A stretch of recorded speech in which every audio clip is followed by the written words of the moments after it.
여러분 반갑습니다. 영상으로 인사드렸죠? 기억 별로 안 나죠? 여러분과 함께 만나뵙게 돼서 반갑고요. 오늘 하루 미가 말세 메시지를 가지고 함께 은혜를 나누려고 합니다. 엑츠 브릿지에 있는 담당 교육자들의 아마 은사님들을 강사로 초청한 것 같은데요. 제 제자는 진흥재 전도사인데요. 아마도 은사님들의 배틀이 될 것 같아요. 오늘 말씀 죽으면 제가 진흥재 전도사 얼굴을 못 볼 것 같아서 저도 긴장하면서 서게 되었습니다. 끝날 때는 제가 함께 찬양하고 기도하고 축도로 끝날 텐데 구약 선생이다 보니까 제가 구약 히브리어 오리지널 축도를 합니다. 그래서 축도를 분명히 했는데 분위기 파악이 안 되는 교회에서는 축도 왜 안 하냐고 그래요. 축도 끝났거든요. 그래서 특히 반주하시는 분 상황을 보시고 축도인 것 같다라고 하면 반주를 확실히 해주시길 바랍니다. 오늘 말씀 제목은 예언자의 영성입니다. 한국 기독교 개신교가 한국에 언제 들어왔는가 두 가지 학설이 있습니다. 첫 번째 학설은 1885년 4월 5일 날 감리교 선교사 아펜젤러와 장로교 선교사 언더우드가 제물포항에 도착한 날, 이 날이 한국 개신교 시작이다, 이렇게 주장하는 학자도 있고, 두 번째 학설은 1884년설, 1년 앞당깁니다. 1884년 9월 20날 평신도 선교사인 의사 알렌이 부산항에 도착했던 그때가 한국 개신교 출발이다. 그래서 제물포항하고 부산항하고 싸우고 있습니다. 그래서 교회 사가들은 이 1년을 두고 논쟁을 벌이는데 그분들끼리 싸우라 그러고 우리는 이때쯤 왔다, 그렇게 생각하시면 됩니다.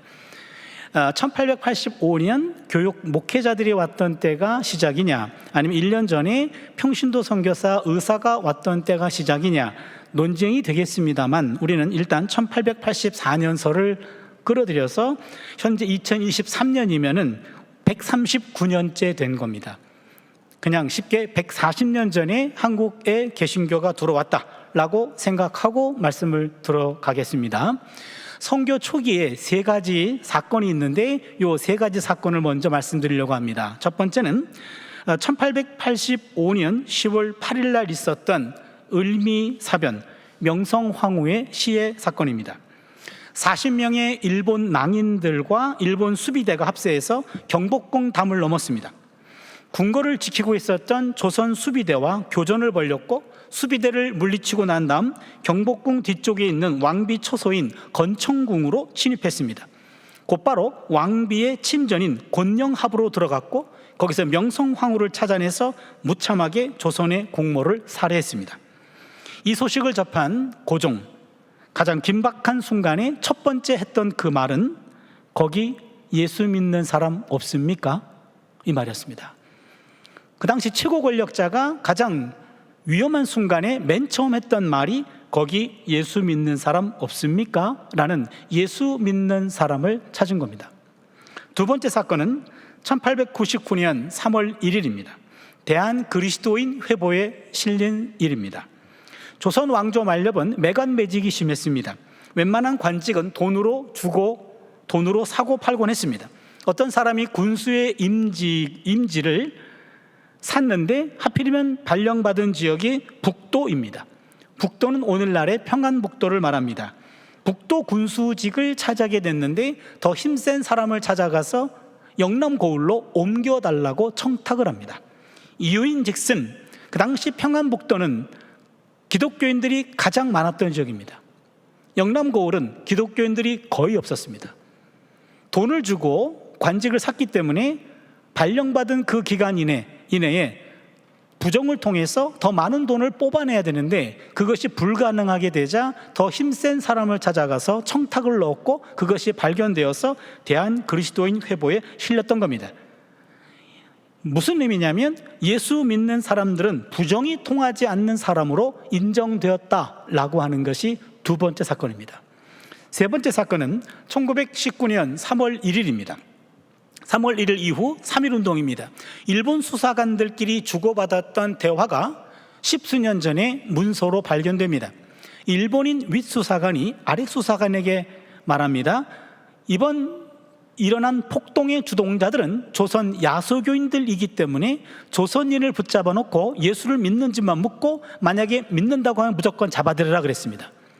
그때 일본이 윗수사관이 아랫수사관에게 그런 명령을 내렸는데 아랫수사관이 윗수사관에게 말합니다.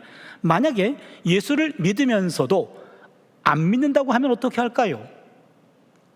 그때 일본인 윗수사관이 말합니다. 조선 야소교인들은 거짓말을 못한다. 이 워딩이 그대로 발견됐습니다. 조선 야소교인들은 거짓말을 못한다.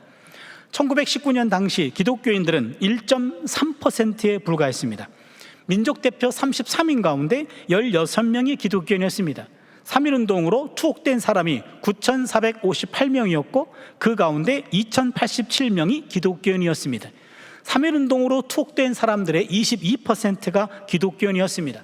그 당시 전체 인구의 1.3%, 가장 쉽게 생각하면 1%에 지나지 않았던 기독교인들이 이 당시 독립운동에 가장 앞장서게 되었고 그 책임을 묻는 그 자리에 그들은 거짓말하지 않았고 당당하게 감옥으로 들어갔습니다. 정의와 공공을 위해서 자신을 비우는 기독교인들의 덕목을 보여준 사건이었습니다. 당시 일본인 수사관들도 조선 기독교인들은 거짓말을 모르는 사람이다 라고 인정을 했다는 겁니다.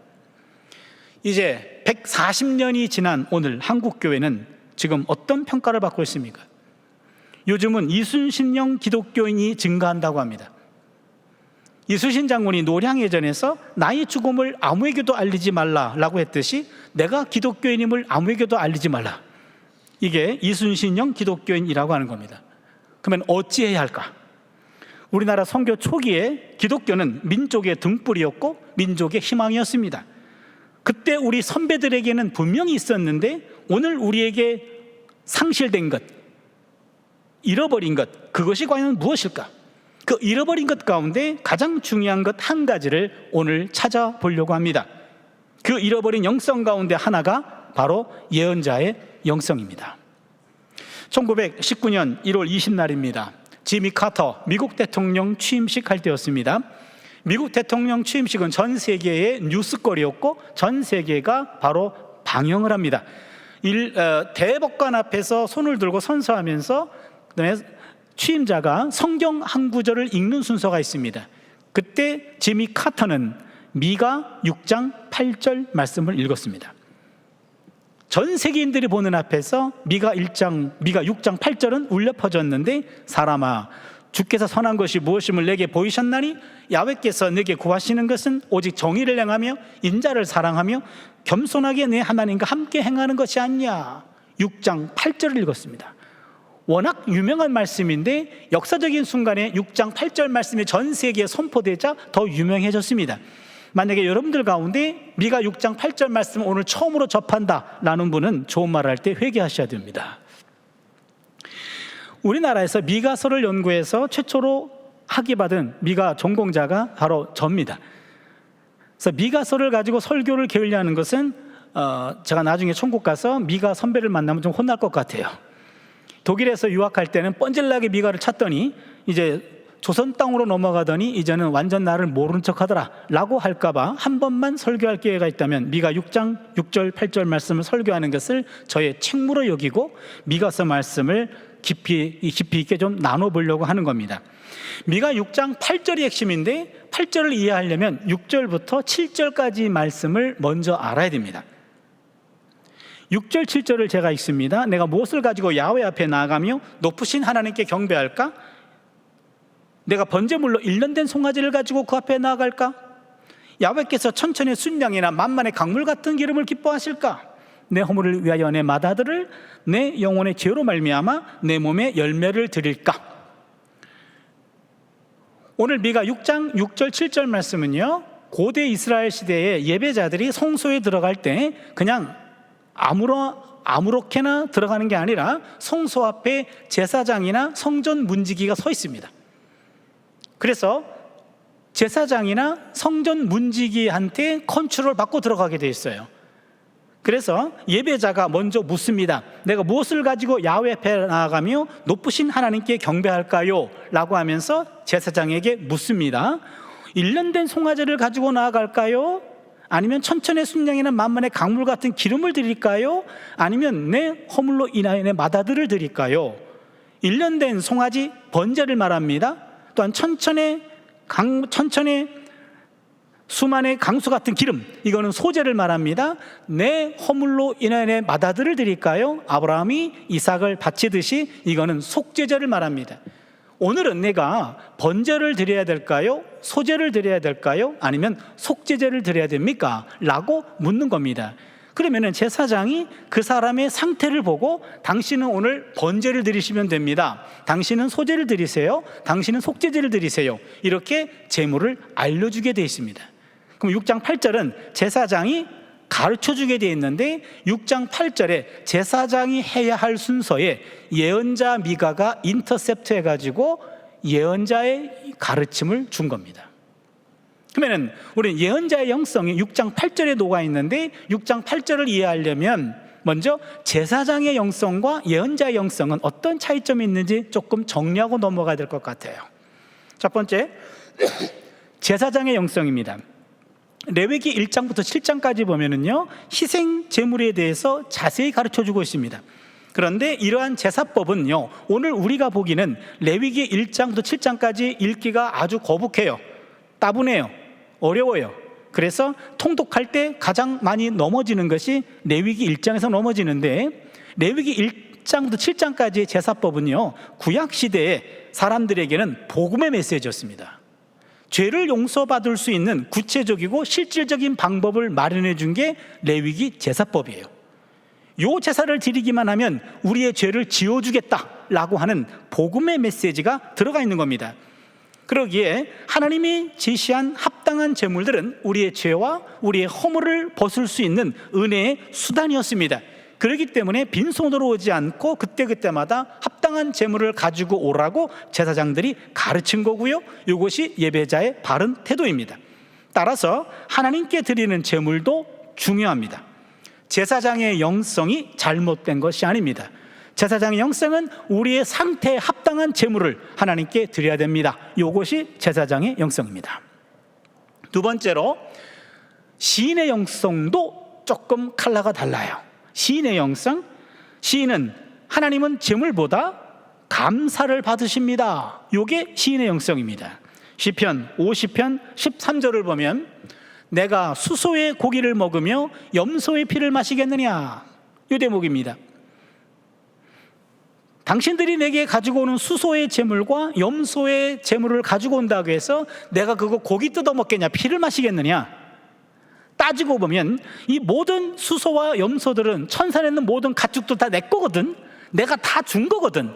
그 중에 일부를 가지고 온다고 해서 내가 그거 고기 뜯어 먹겠냐, 피를 마시겠느냐 하면서 50편 23절에 시인의 영성이 소개가 됩니다. 감사로 제사를 드리는 자가 나를 영화롭게 하나니. 하나님은 제물보다도, 제물은 원래 다 내 거요, 제물을 가지고 온 그 예배자의 감사를 받으십니다. 이게 시인의 영성입니다. 제물도 받으시고 감사도 받으시고, 세 번째는 예언자 영성인데, 예언자 영성은 하나님이 진정 원하시는 것은 제물이 아니라 감사보다 사람을 원하십니다. 이게 예언자의 영성입니다. 그래서 제사장의 영성은 제물, 시인의 영성은 감사, 예언자의 영성은 사람을 중시합니다. 그러면은 하나님이 찾는 사람은 어떤 사람일까요? 오늘 6장 8절에서는요, 세 가지를 행하는 사람을 얘기합니다. 첫 번째는요, 한번 다 같이 따라할까요? 오직 정의를 행하며. 첫 번째, 오직 정의를 행하며. 이 정의라고 하는 말은 히브리 말로 미슈파트라고 그러는데요, 여러분 오늘만 좀 많이 참아주세요. 히브리어를 조금 많이 소개할 겁니다. 오늘만 듣고 흘리면 됩니다. 한 번만 따라해 주세요. 미슈파트.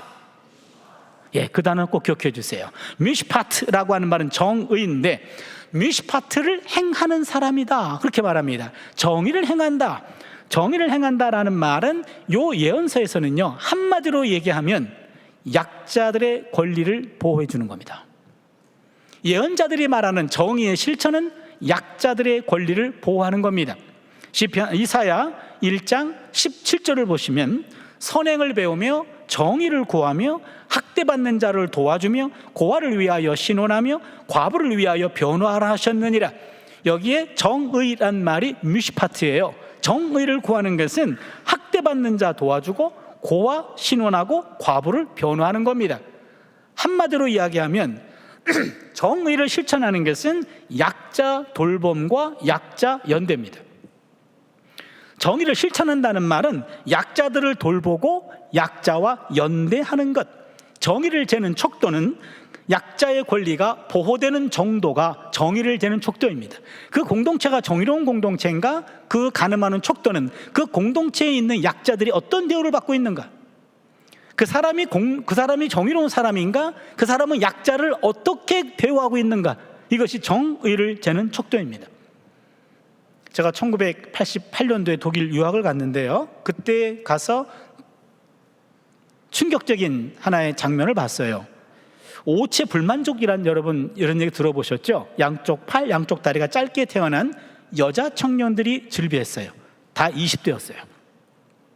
아니 왜, 전 그런 분들을 처음 봤어요. 근데 왜 저분들은 다 여성만 그렇지? 다 휠체어를 탔습니다. 그런데 휠체어를 운전할 만한 팔의 길이가 안 돼요. 그러다 보니까 모든 휠체어 뒤에는 남자 청년들이 하나씩 붙어 있어요. 저건 또 뭐지? 궁금했습니다. 나중에 알고 봤더니 독일에서 임산부 입덧 방지약 케바톤을 1957년에 최초로 출시했습니다. 그 케바톤 입덧 방지약의 부작용으로 여아가 태어났을 때 그런 사람들이 유럽에서만 12,000명 발생했습니다. 독일에서도 굉장히 많았습니다. 그러게 그 제약회사가 최초로 만든 그 케바톤이라는 입덧 방지약 때문에 그 많은 여자 청년들이 태어난 거예요. 그래서 제약회사에서 그 청년들의 죽을 때까지 경제적인 것은 책임지기로 했고, 또한 휠체어를 밀어주고 있는 그 독일 남자 청년들은 독일 말로 Zivildienst, 우리말로 하면 공익요원입니다. 일정한 기간 동안 국가가 지정하는 곳에 가서 봉사하는 그런 의무가 있는데, 그런 공익요원들을 계속해서 보내주고 있는 거예요. 잠자는 시간 이외에 팔다리가 되어주는 것, 바로 공익요원이고, 국가가 제도적으로 그들을 서포트합니다. 동네에 있는 사람들의 표정을 봤어요. 그 동네 사람들의 표정을 보니까 이상한 취급하지 않더라고요. 그들의 마인드는 약자들은 당연히 보호받아야 된다라는 마인드가 이미 의식화되어 있더라고요. 그 여자 청년의 얼굴을 봤어요. 표정이 어둡지 않습니다. 밝아요. 본인 책임도 아니고요, 본인은 경제적으로 또한 국가적으로 또한 사람들의 마인드 속에서 그는 여전히 보호받고 있다라는 그런 생각을 갖고 있어서 그런지 표정이 밝았습니다. 그걸 보고 아하, 독일은 기독교 강국이구나라는 걸 느꼈어요. 함께 모여서 예배하는 자들의 숫자는 적어도 그들의 일상에서 국가적으로, 제도적으로, 의식적으로 약자들을 책임지는 모습을 보면서 저는 그것이 신선한 충격으로 다가왔습니다. 어떤 할아버지가 휠체어를 타고 버스 정류장에서 버스를 기다리고 있어요. 근데 그 할아버지는 누가 밀어주지도 않아요. 본인이 운전하더라고요. 근데 아니 어떻게 버스를 타려고 그러지? 버스가 왔어요. 섰습니다. 보도블록 쪽으로 쫙 하고 기울어요. 그런데 운전기사가 바깥으로 튀어나와요. 운전기사가 그 할아버지 휠체어를 밀어주더라고요. 이미 보도블록 쪽으로 기울었기 때문에 살짝만 밀면은 쉽게 용이하게 올라갑니다. 착착 하고 고정시켰어요. 버스 안에 한 서너 석 정도는 휠체어가 들어갈 만한 공간이 있습니다. 휠체어를 고정시켜 놓고 자기 운전석으로 갑니다. 운전기사의 표정을 봤어요. 귀찮아하지 않더라고요. 거기 있는 승객들의 표정을 봤어요. 시계 보면서 짜증내지 않더라고요. 그 할아버지 표정을 봤어요. 전혀 미안해하지 않아요. 저는 그 광경을 보면서 아, 할아버지 가족들이 버스를 대절해가지고 소풍을 가는 모양이구나 싶었는데, 그 사람들은 다 처음 보는 사람들입니다. 교통약자들이 누구의 도움도 없이 혼자서 대중교통을 충분히 이용할 수 있게끔 시스템으로, 또한 제도적으로, 또한 사람들의 마인드 속에서 약자들이 보호받고 있는 그런 모습들 여기저기에서 보이는 것을 보고, 아, 이게 정의를 실천하는 곳이구나. 몇 년 전에 외국인 난민들이 지금 유럽으로 몰려갔습니다. 전 세계에서 가장 많은 난민들을 수용한 나라가 독일입니다. 시리아 난민 200만 명을 받아들였습니다. 그들의 논리는 단순합니다. 성경에 보면은 과부와 고아와 나그네를 접대하라 그랬다. 그거 하나예요. 경제적인 논리를 따지지 않습니다. 모든 논리를 뒤로 하고 하나님의 말씀에 순종하고자 하는 것이 국가 정책의 하나의 기본이 된다고 하는 것을 보고 신선한 충격을 받게 됩니다. 정의를 실천하는 사람들은 자기 이익의 기준이 아닙니다. 정의를 실천하는 사람들은 자기 편리함에 따라 일의 우선순위를 결정하지 않습니다. 정의를 실천하는 사람은 자기 욕망에 주도되지 않습니다. 정의를 실천하는 사람은 항상 하나님의 마음과 예수님의 마음을 먼저 헤아립니다. 하나님의 마음은 십계명 안에 담겨 있습니다. 예수님의 마음은 마태복음 5장, 6장, 7장 산상수훈에 들어가 있습니다. 산상수훈의 핵심은 우리가 아까 했던 주기도문이 산상수훈의 핵심입니다. 그렇다면 하나님의 마음이 집약된 십계명과 예수님의 마음이 모아진 주기도문을 암송할 뿐만 아니라 우리의 일상에서 그게 기준이에요. 그 기준에 따라서 일의 우선순위를 정하는 것, 그게 바로 정의를 실천하는 겁니다. 우리 사회는 정직하고 공의롭게 살면 오히려 손해본다 라는 생각을 하는 사람들이 많습니다. 살아보니까 정직하고 공의롭고 약자와 연대하고 약자들을 도와주는 것, 그럴 때 우리가 손해보는 경우가 종종 있습니다. 그러나 그리스도인이라고 하면서 눈앞에 있는 이익 때문에 눈 뒤에 있는 하나님을 외면해도 되겠는가? 눈 앞에 있는 물질과 눈 뒤에 있는 하나님을 맞바꾸는 어리석은 그리스도인들을 종종 우리가 봅니다. 오늘 우리 한국교회는 믿음으로 구원받습니다, 이것만 강조한 나머지 성도들의 삶, 그거에 대해서는 상당히 등한시한 것 같습니다. 어느 유명한 신약학자가 이런 말합니다. 의로운 삶이 없는 칭의론이 한국교회를 망쳤다. 의로운 삶이 없는 칭의론, 의롭다고 칭해 주는데 삶을 무시해버리는 이런 칭의론이 한국교회를 망친 첫 번째 원인이다. 그가 말합니다. 한국교회 교인들에게는 믿으면 무조건 구원받는다, 이것만 강조했고 이것은 행위 없는 믿음을 갖게 했다. 많은 그리스도인들이 뇌물을 주고 비리를 저지르고 사기도 치고 탈세도 하고 불의한 강자를 감싸고 약자들을 억압하고 이웃을 해코지하고 공동체에 악을 가져다 주면서 주고 자기 이익만 추구해도 예수를 믿기만 하면 우리는 구원을 받을 수 있다라고 생각한다. 그러나 성경 어디에도 그런 가르침은 없다. 성경은 빌립보서 2장 12절을 보시면 두려움과 떨림으로 구원을 이루라고 얘기했어요. 구원은 한순간에 입으로 고백했다고 끝나는 것이 아닙니다. 그건 구원의 시작입니다. 구원의 시작은 두려움과 떨림으로 이루어가는 과정입니다. 그 과정 속에서 두려움과 떨림의 삶이 생략된 단순한 입술의 고백 하나만으로 모든 것들이 끝났다라고 하는 이 잘못된 칭의론이 한국교회를 망쳤다라고 하는 겁니다. 우리는 예수님의 준엄한 경고에 귀를 기울여야 됩니다. 마태복음 5장 20절을 보시면 내가 너희에게 이르노니 너희 의가 서기관과 바리새인보다 더 낫지 못하면 결단코 천국에 들어가지 못하리라. 여기 의라고 하는 것이 니카이오스네라는 헬라어인데 이것이 히브리어의 뮤시파트라고 하는 말과 동의어입니다.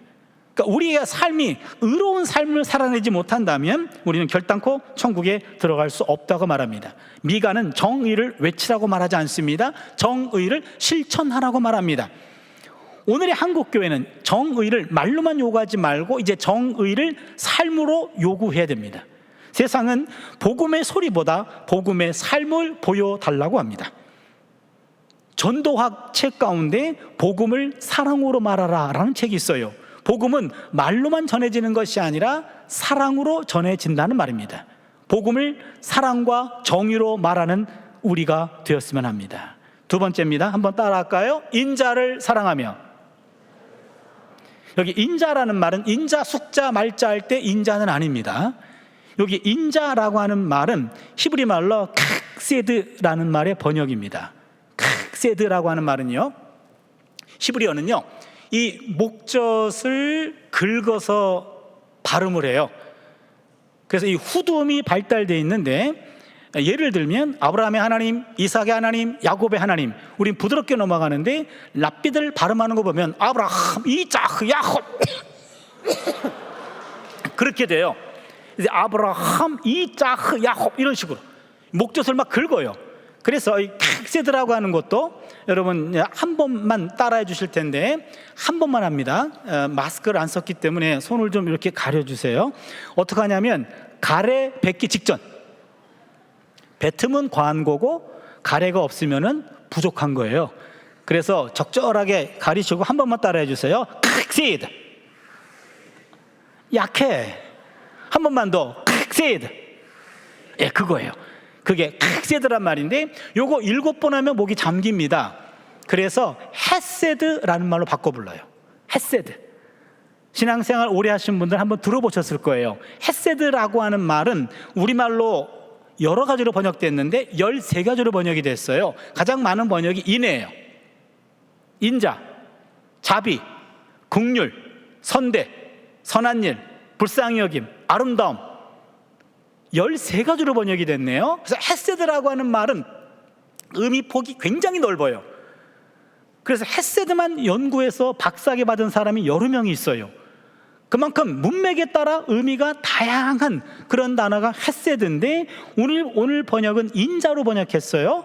요 인자로 번역했는데, 헤세드라고 하는 말은 제가 깊이 연구해 보니까 남편과 아내 사이에서 마땅히 지켜야 할 바를 지킴, 아버지와 아들 사이에서 마땅히 지켜야 할 바를 지킴, 친척 사이, 친구 사이, 손님과 주인 사이, 윗사람과 아랫사람 사이에서 마땅히 지켜야 할 바를 지킴. 우리나라 말로 가장 적절한 말이 도리입니다. 도리. 인간 관계 속에서 마땅히 지켜야 할 바, 그게 도리죠. 그게 부모에 대한 자식의 도리냐? 그게 자식에 대한 부모의 도리가 맞습니까? 그게 아내에 대한 남편의 도리가 맞나요? 남편에 대한 아내의 도리가 맞나요? 아내에 대한 남편의 도리가 맞나요? 이런 도리, 인간적 도리, 그 도리를 사랑하라 이 말이에요. 사랑하라라는 말은 인간적인 도리를 억지로 하는 것이 아니라 기꺼이 하라는 얘기죠.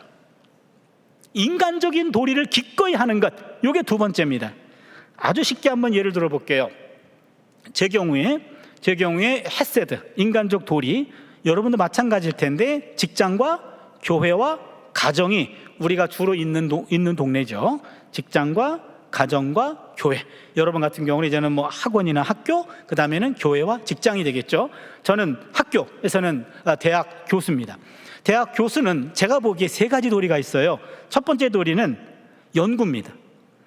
교수는 연구를 많이 해야 돼요.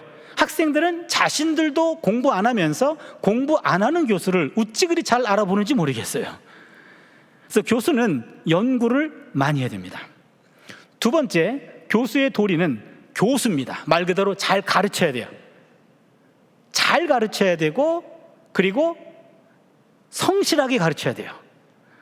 우리 집은 딸이 둘이 있는데요. 두 번째 녀석이 생화학을 전공했는데, 그 녀석이 나온 학교에 어떤 그 교수는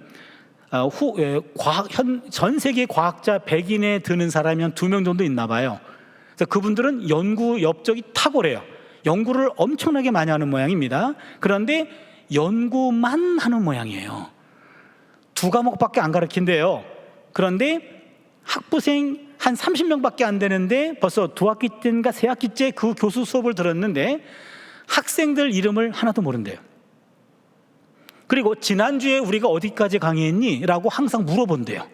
강의 준비가 안 되는 거예요. 연구만 하는 거예요. 그래서 더럽게 못 가르친대요. 우리 딸내미가 아빠도 더러운 교수야? 그래서 야, 아빠는 깨끗한 교수야? 야, 그랬어요. 얘기를 들으니까 이런 얘기예요.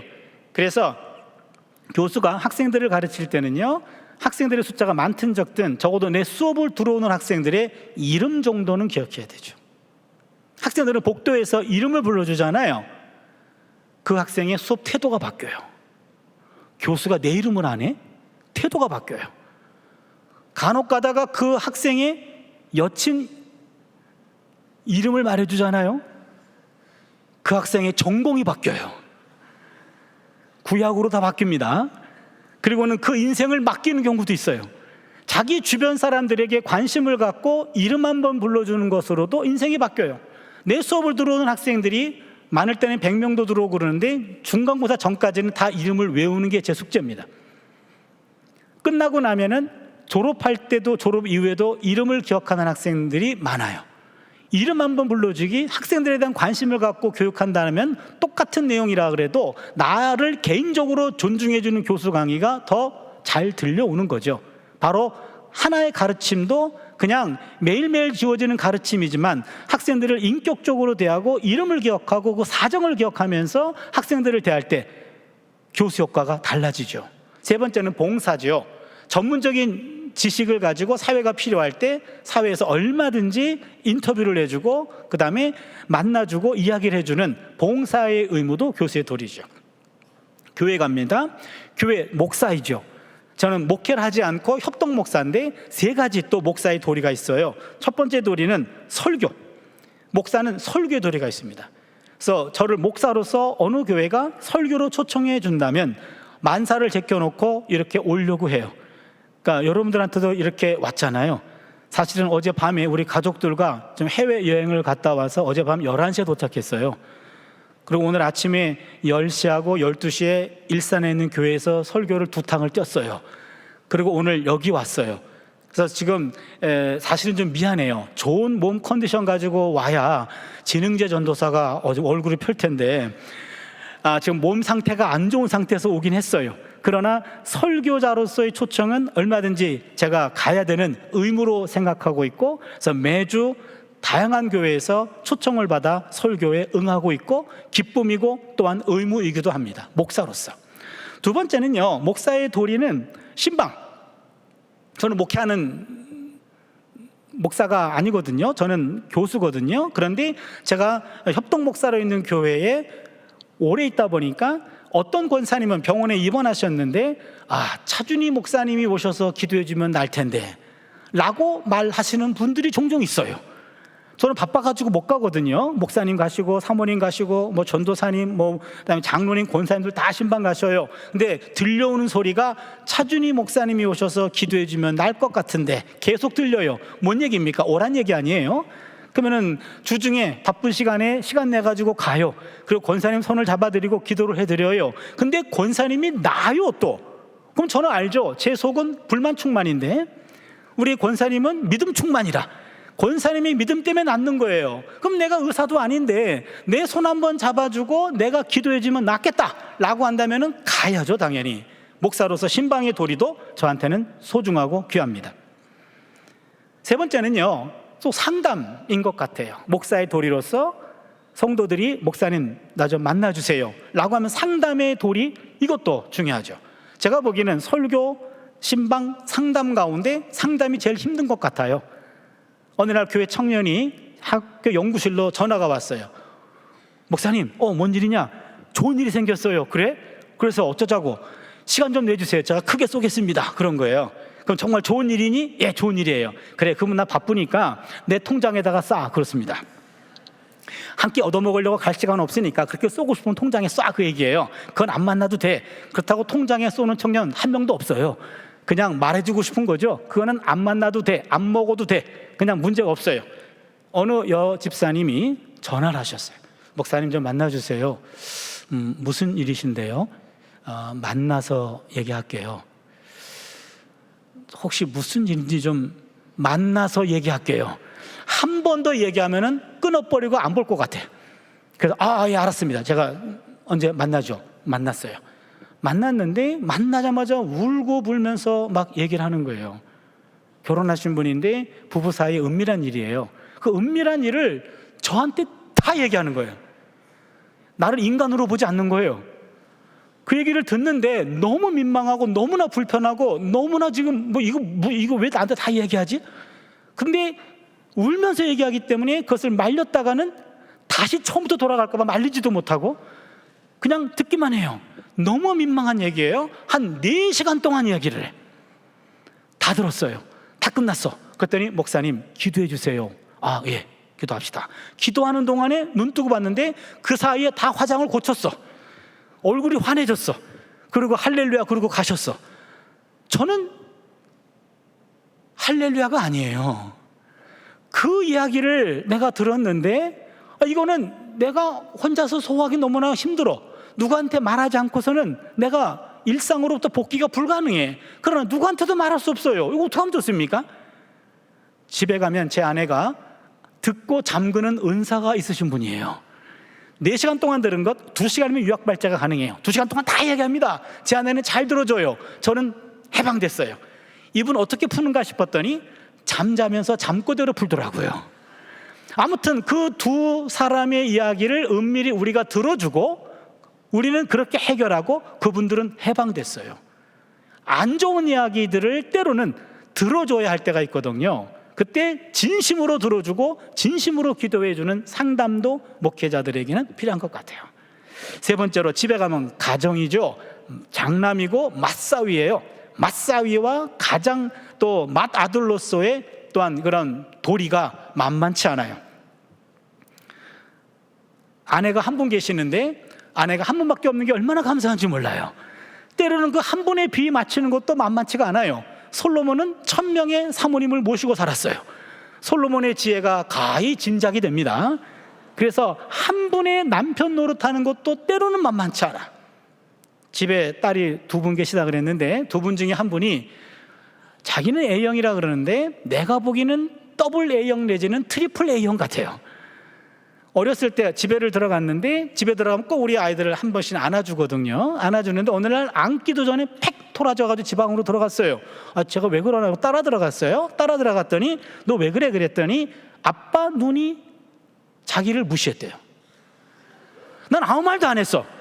근데 내 눈이 자기를 무시했대. 야 아빠 그런 게 아니고 아빠 눈이 작아서 그래. 그랬더니 아빠 눈은 원래 작거든 그러는 거예요. 그래서 야 그런 게 아니라니까 한참 얘기했어요. 알았어 오늘은 넘어갈 테니까 다음부터 눈 크게 뜨고 다녀. 그러고 나왔어요. 딸 아빠 노릇하는 것도 때로는 만만치 않아요. 제가 지금 여러분에게 직장과 교회와 가정에서 각각 3가지 9가지 햇새들을 말씀드렸어요. 교회에서 하는 일 하나님의 일입니다. 그러나 교회에서 하는 일만 하나님의 일이 아니고 직장에서도 가정에서도 내게 주어진 그 일이 하나님이 시키신 일입니다. 때로는 남편의 도리와 설교자의 도리가 충돌할 때가 있어요. 그 순간만큼은 아내 옆에 있어주는 것이 더 중요합니다. 교회 연락해가지고 설교를 취소하고 아내 옆에 있어준 적도 있어요. 여러분 잘 들으세요. 인자를 사랑한다 라고 하는 말은 내가 주어진 그 자리에서 내게 주어진 인간적 도리를 기꺼이 감당하는 건데 지혜롭게 하셔야 됩니다. 어느 한쪽을 일방적으로 편들고 어느 한쪽을 완전히 무시하는 것은 지혜로운 처사가 아닙니다. 그때마다 달라요. 이 순간만큼은 교회 일이 우선이고 이 순간만큼은 직장의 일이 우선이고 이 순간만큼은 가정의 일이 우선이야 라면서 충돌할 때 그때 가정에 계신 하나님과 교회에 계신 하나님을 늘 교회의 하나님만 우선하지 마시고 가정의 하나님, 직장의 하나님도 여러분이 놓치지 마시기를 바랍니다. 그게 인자를 사랑하는 겁니다. 마지막 3번째입니다. 한번 따라할까요? 겸손하게 하나님과 함께 행하라. 여기서 행하라 라고 하는 말은 히브리 말로 할라크라고 하는 말인데 할라크라는 말은 걷다라는 말입니다. 걷다. 겸손하게 하나님과 함께 걸어가라는 거예요. 인생은 누구와 함께 걷느냐에 따라 달라지는데 하나님과 함께 걸어가라는 겁니다. 창세기 5장 24절을 보시면 에녹이 하나님과 동행하더니 하나님이 그를 데려가심으로 세상에 있지 아니하였더라. 여기 에녹이 하나님과 동행하다, 이게 할라크입니다. 에녹이 하나님과 함께 걸어다녔어요. 에녹은 한순간도 옆에 있는 하나님을 놓치지 않았던 겁니다. 하나님과 함께 인생을 걸어갔습니다. 그랬더니 하나님이 에녹을 데리고 가셨어요. 죽음을 보지 아니하고. 바로 이겁니다. 겸손하게 하나님과 함께 걸어가기라고 하는 말은 내 삶 속에서 한순간도 하나님을 놓치지 않는 겁니다.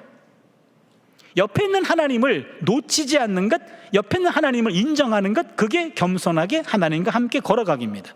하나님은 당신의 백성과 늘 함께 동행해 주셨습니다. 이스라엘 백성들이 이집트에서 종살이 할 때 하나님은 모세를 파송하셔서 모세를 통해 그들과 동행하셨고 그들을 인도해 내셨습니다. 광야 40년을 지냈습니다. 구름기둥과 불기둥으로 그들과 동행해 주셨습니다. 적곡거리 흐르는 가나안 땅으로 돌아왔습니다. 가나안 땅에서도 하나님은 그들과 동행해 주셨습니다. 바벨론이 쳐들어왔고 나라가 망했습니다. 바벨론 포로로 끌려갔습니다. 중요한 것은 포로지까지 따라가셨습니다. 하나님은 당신의 백성을 한순간도 놓치지 않습니다. 요셉이 감옥에 들어갔을 때 하나님은 요셉의 감옥에까지 따라가셨어요. 하나님은 한 번 붙든 손을 절대로 놓지 않습니다. 그러기에 이사야서 41장 10절에서 두려워하지 말라, 내가 너와 함께함이라. 놀라지 말라, 나는 내 하나님이 됨이라. 내가 너를 굳세게 하리라. 참으로 너를 도와주리라. 참으로 나의 의로운 오른손으로 너를 붙들리라 하면서 하나님은 오른손으로 우리를 붙드십니다. 그러나 문제는 사람이에요. 그리스도인이라고 하면서 늘 함께 하시는 임마누엘의 하나님을 순간순간 놓치고 사는 것은 아닌가. 늘 옆에 계셔주시는 하나님을 외면하는 것보다 더 큰 교만이 있을까요? 성경에 보니까 걱정하지 마라, 염려하지 마라, 근심하지 마라, 이게 성경에 366번 언급됐대요. 요거를 카운트했던 어떤 목사님이 계셔요. 그 목사님 설명이, 우리가 맨날 걱정하고 근심하고 그리고 우리가 염려하니까 오늘도 걱정하지 말어, 내일도 염려하지 말어, 모레도 근심하지 말어 366번 나온다는 거예요. 1년은 365일인데 한 번 더 많네요. 그분 설명이 그래요. 4년에 한 번 돌아오는 윤달이 있잖아요. 그날도 걱정하지 말라는 거예요. 하나님은 매일매일 염려하지 마라, 걱정하지 마라, 근심하지 마라 라는 말을 매일매일 한다는 얘기예요. 내가 잘 아는 분이 있는데요, 맨날 걱정하고 염려하고 근심해요. 어느 날 갑자기 저한테, 여보, 오늘은 걱정이 없는데 그게 더 걱정이야, 그러는 거예요. 그래서 내가 그냥 하던 대로 하세요 그랬어요. 여러분, 걱정한다고 걱정이 없어지면 걱정이 없겠네요. 그렇잖아요. 늘 염려와 걱정과 근심은 여러분 교만이에요. 왜? 옆에 있는 하나님을 깡그리 무시한 겁니다. 옆에 있는 하나님을 인생에서 계산하지 않아요. 문제에 닥치면요 하나님을 잊어버려요. 하나님이 물어보면요, 하나님 나 그냥 가만 내버려두세요, 나 혼자 두는 게 날 도와주는 거예요. 아주 교만해집니다. 내 문제를 나 혼자 해결하려고 그래요. 옆에 있는 하나님을 놓친단 말이에요. 그게 교만이에요. 그게 겸손하지 않은 겁니다. 겸손하게 하나님과 함께 걸어가기는 어떠한 상황에서도 하나님을 놓치지 않는 겁니다. 여러분, 개구리 얘기를 들어보셨는지 모르겠어요. 개구리 한 마리가 촐싹촐싹 뛰어다니다가 엄청나게 큰 우유통에 빠졌어요.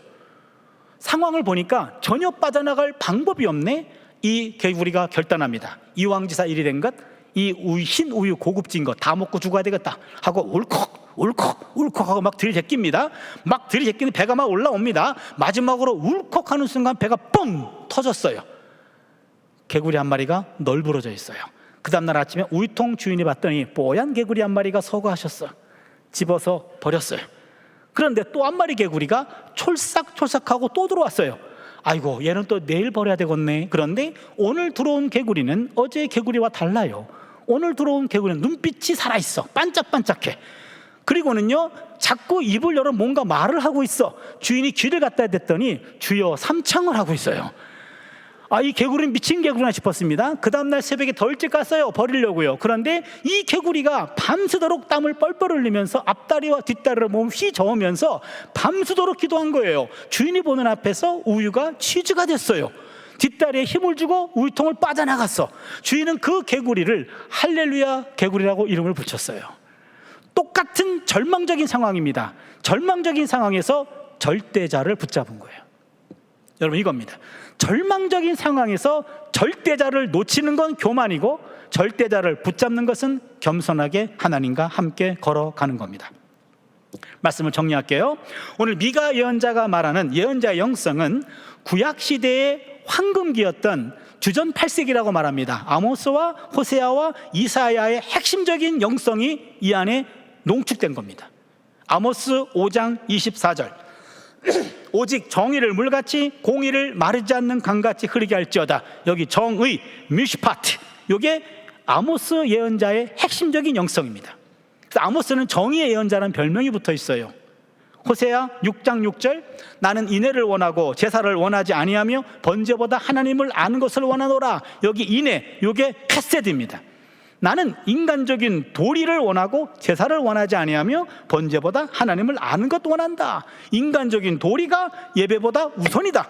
이게 호세아 예언자의 핵심 메시지입니다. 그래서 호세아는 인애의 예언자 혹은 사랑의 예언자, 이렇게 헤세드의 예언자라고 말합니다.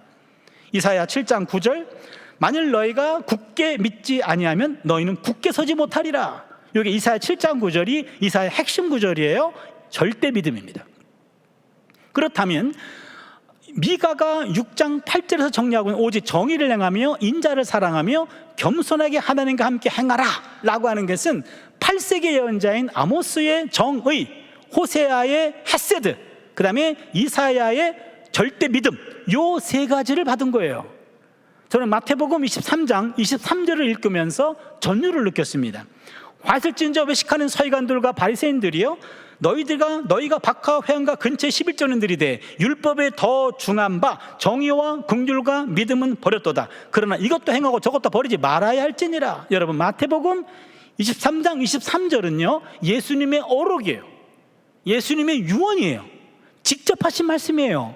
직접 하신 말씀을 보니까 화살진저 외식하는 서기관들과 바리새인들이여, 너희들이 박하와 회당과 근체, 이거는 작은 식물이고요 작은 열매를 맺습니다. 그 작은 열매들을 11조를 드리려고 저울질을 하고 있어요. 그런데 예수님 말씀하십니다. 그것도 중요하지만 더 중요한 것이 있어. 정의와 긍휼과 믿음이요. 11조도 행하지만 정의와 긍휼과 믿음이 더 중요해. 정의와 긍휼과 믿음, 많이 들어본 얘기 아닙니까? 정의를 행하며 긍휼, 인자를 사랑하며, 헤세드란 말이 인자, 인애, 긍휼, 자비, 그런 뜻이 있다고 그랬죠. 여기 긍휼 같은 단어입니다. 그리고 믿음이라고 하는 것은 겸손히 하나님과 함께 행하게. 알고 봤더니 미가 6장 8절 말씀을 언급하고 있는 거예요. 예수님의 영성은 예언자의 영성이었습니다. 그러게 많은 사람들이 나를 누구라고 하느냐, 그럴 때 많은 사람들이 선지자라고 합니다, 예레미야라고 합니다, 엘리야라고 합니다 라고 예수님에 대한 풍문을 그렇게 얘기했습니다. 예수님의 생각과 예수님의 언행, 예수님의 선포와 예수님의 사고는, 그의 삶은 마치 예언자와 같았고 그의 피에는 예언자의 피가 흐르고 있었어요. 알고 봤더니 예수님의 영성은 예언자의 영성이었습니다. 이걸 우리가 잃었어요. 적어도 정의라고 하는 개념을 오늘 우리가 잃었습니다. 정의, 약자 돌봄, 약자 연대, 요 부분을 회복해야 바로 예언자의 영성이 살아나는 것 아닐까요? 정의를 행하고 인자를 사랑하며 또한 하나님과 동행하는 삶, 여기서 피어난 열매가 정직의 열매가 아닐까요? 선교 초기 우리 선배들의 영성은 한마디로 말하면 정직의 영성이었고 바로 예언자의 영성이 꼽힌 것입니다. 당시 최고의 권력자가 위기의 순간에 가장 먼저 찾은 것은 정직의 영성을 가지고 있었던 바로 우리 선배들이었고, 예수를 믿지 않았던 동족들도 신뢰했던 것은 바로 정직의 영성을 가진 우리 기독교 선배였고, 우리와 원수관계에 있었던 일본 수사관들도 예수 믿는 사람들은 거짓말을 못하는 사람으로 인정한 것도 믿는 사람들의 정직의 영성이었습니다. 우리에게 잃어버린 영성이 있다고 한다면 바로 한마디로 말하면 정직의 영성이고, 정직의 영성의 뿌리에 해당하는 것이 정의를 행하며 인자를 사랑하며 겸손하게 하나님을 함께 행하는 겁니다. 캐나다 총리였던 장 크레디앙에 관한 말씀을 드리고 말씀을 정리할게요. 캐나다 총리였던 장 크레디앙은 가난한 집안의 19남매 가운데 18번째로 태어났습니다. 한 어머니가 19명을 낳은 거예요. 선천적으로 한쪽 귀가 안 들렸고 안면이 근육이 마비가 돼 있어서요, 얼굴이 한쪽으로 쏠려 있어요. 입이 비뚤어져 있어서 발음이 어눌했습니다. 그런 신체 장애를 딛고 1993년 총리가 된 이래로 3번에 걸쳐 영거포 총리 연임에 성공합니다. 하지만 총리가 신체 장애를 갖고 있었기 때문에 항상 정치 만화가들의 풍자 대상이 되곤 했습니다. 작은 사건도 크게 부풀려졌고 항상 뉴스거리가 되었어요.